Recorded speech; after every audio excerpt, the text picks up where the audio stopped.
Many African Americans are deciding to relocate back to the continent of Africa, with the majority of us relocating to West Africa, Ghana in particular. You have some of us that are going to be in South Africa, but a new place that a lot of us feel comfortable in is Kenya. And to be honest, it's my recommended place that you go to out of all of the ones that I've mentioned before. Kenya is a blend between modern Africa and modern America with a lot of tradition and history at the right price point. And this is why so many people are deciding to move there. The opportunities are there. They have a port. They're not landlocked. And again, they have a very good governance with no dictatorship. And this is what had Kelis coming over to Kenya. Now, before she decided to make a move, she visited several African countries. She came to Tanzania, she came to Uganda, then she ended up in Kenya. And she's been living her life there. She's been an inspiration to so many African Americans to move from America to the continent of Africa. But she put out a very controversial video about how she's doing in Nairobi, and it got a lot of people talking. When I bought my farm in California, everybody thought I was crazy, and then COVID hit. And now I'm out here and I'm in Africa and I'm farming and I'm living and I'm growing businesses, and people probably think I'm crazy, but I guarantee you guys, this is the most beautiful, and quite frankly, it's the best decision I've made. I'm a pioneer. This is what I do. I'm here. I'm loving it. And just keep watching. If you guys notice in that video, there is some cage wiring around her farm, which we're going to get into in a moment. And a lot of people gave her a lot of positive comments, but there were some Kenyans out there that felt very disrespected by that particular cage wiring. I would like to get into some of the comments, and then we're going to come back. So the comments were very, very positive, very many positive comments. There's over 8,000 comments on this Instagram post, and I want to read some of them. This lady goes, "It is a beautiful feeling to find your purpose in life. She just increased her lifespan by 20 to 30 years more. This is the new American dream, unfortunately." Leighton goes, "This is what I want to do so bad. I am so proud of you, beloved sister." Loving Wanda goes, "Why is everyone hearing Kelis call Africa a country? People who want to find a reason to hate hear what they want to hear. They can't be happy that she's living her dream." Yeah, so she did mention California, but instead of mentioning Kenya as the country, she just called it Africa. And so many people were offended by that part. So are you living in Africa permanently? Because I'm trying to convince my wife that we should do the same. America blows. And again, you'll see so many positive comments on that particular post. However, there was some negative comments, and I would like to go over them. One person goes, "Why buy land for commercial farming in a national park? Why not buy in areas with vast land available for commercial farming without interfering with the pathways of wildlife? And the fact that you are not explaining yourself is very disrespectful to Kenyans because they are our beloved and protected animals, and there is a reason why we don't own lands where there's wildlife. You need to explain whether this is a national park conserved for wild animals or not." So I'll stop there. So Kelis is very active with responding to comments. As a content creator, she did not, however, respond to these particular people, and they were upset with that because if you look back at that video that Kelis did, there is some wiring on that land, and what Kenyans are saying is you are interfering with the pathways of wildlife, and the reason why that wiring is there is because those elephants or animals that might be there can come in and basically trample over her crops. So that electric wiring is to prevent that from happening. So what they believe is this land is in the national park, which that should not be here. Another person says this, "I don't know how to feel about this. At one point I get it, that buying land for farming requires you to protect your plants. As a daughter of a farmer from Laikipia, it's an animal country, I feel like this is so unfair. Never have we ever put up an electric fence to keep out the animals. For example, if elephants have a certain route they use through the farm, they'll need that route years and years to come. Granted, they'll destroy some of your crops during dry season, but that's part and parcel of coexisting with wildlife." This last one though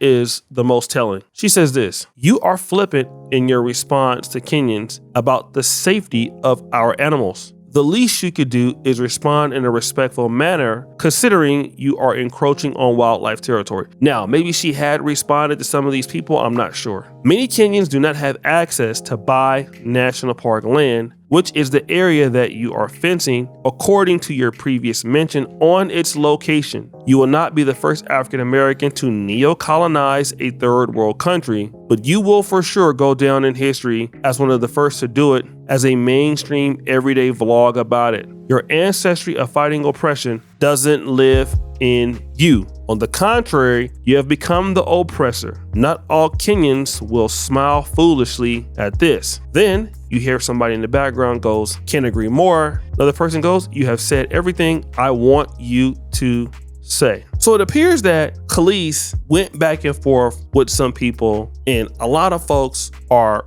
pretty much challenging Kelis about the animals and not being able to travel there. And you have heard some Kenyans saying, hey, well, we really care about our wildlife. There was one lady in particular that called her a neo-colonizer. Let me just say this about that term. So often we focus on people like her, but it has been my impression that when I go to Nairobi, Kenya, or I'm in Kenya, almost like 98% of my interactions are very positive. I don't want to focus so much on that one because that person is angry. Obviously, I don't believe that Kelis is a colonizer. If anything, Kelis is a person that's going to bring a lot of people from the African American community or even abroad. Her audience is broad to want to come to Africa and to want to come to Kenya. But then there's one other culprit in this. Whoever sold her the land. Let me just be honest. If you're a person that is a celebrity like Kelis, you're not the average person returning to the diaspora. Kelis can show up to Uganda, she can show up to Nairobi or Ghana, and immediately she's gonna meet high, powerful, ranking officials that are gonna move heaven and earth for her, okay? Her pathway to citizenship will be almost instant if she wants that. And that land that she has, the Kenyan community, if you guys are listening, somebody sold it to her, okay? Now, is it wrong? Does she not respect the values that Kenyans have for animals? I'm not sure. But what I can tell you is somebody sold it to her and people in the government knew about what you're talking about. So to talk about Kelis as a colonizer is not to address the fact that somebody sold that to her. And you got to understand when African Americans come to Africa, especially if they have prominence and things like that, people are telling us what to do, or people are advising us on how to move. And because we're unfamiliar, we just fall in love with the place. I'm not saying Kelis is not wrong, but she's already paid the money. Somebody took the money and somebody gave it to her. This is also a problem that I would have to say when you buy land in Africa or you lease land in Africa, you're always going to have those people that are going to be upset. They're going to always be those kind of people. I'm not going to call them haters because they were bringing up good points, but they're going to say, you're getting a special privilege, or you're a colonizer, and all of those things. And again, there are going to be people that are from that country that can't afford to move as certain people do. But they're African Americans that can't move like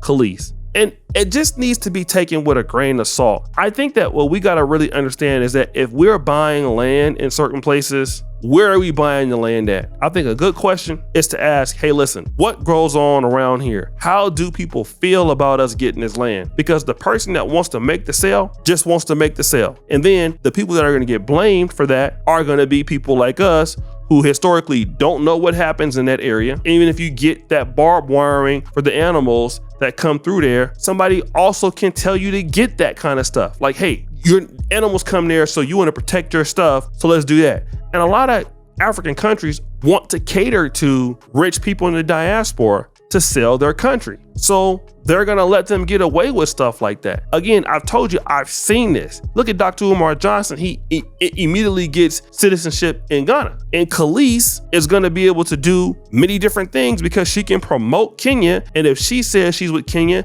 it's gonna mean a lot of tourism dollars. So she's gonna be allowed to break some rules. It's unfair, but this is what African countries are doing to get more advertisement, to get more clout. And again, I told you a lot of stuff in Africa is about clout. And again, a lot of people don't like me for saying that, but that's what it's about. You know, they want to get these high profile people living in Africa, doing well in Africa, to be able to show their communities, which Kenya could not reach if you don't have a Kelis. Kelis is the way to the door to the African American community. Same way it would be in Uganda or most places. They need somebody to be doing well, enjoying themselves, to be able to gladly say, hey, You should come and visit. Look at what I'm doing. And by the way, here's some land. Here's where it is. You know, we're going to make sure that we take care of you. You're a celebrity from the States. We're going to make sure that, you know, nothing happens and everything's going to work out good for you. But unfortunately, it's going to be people out there who are not going to like that. So take it with a grain of salt. Again, I understand the concerns of Kenyans, but somebody had to sell that to her.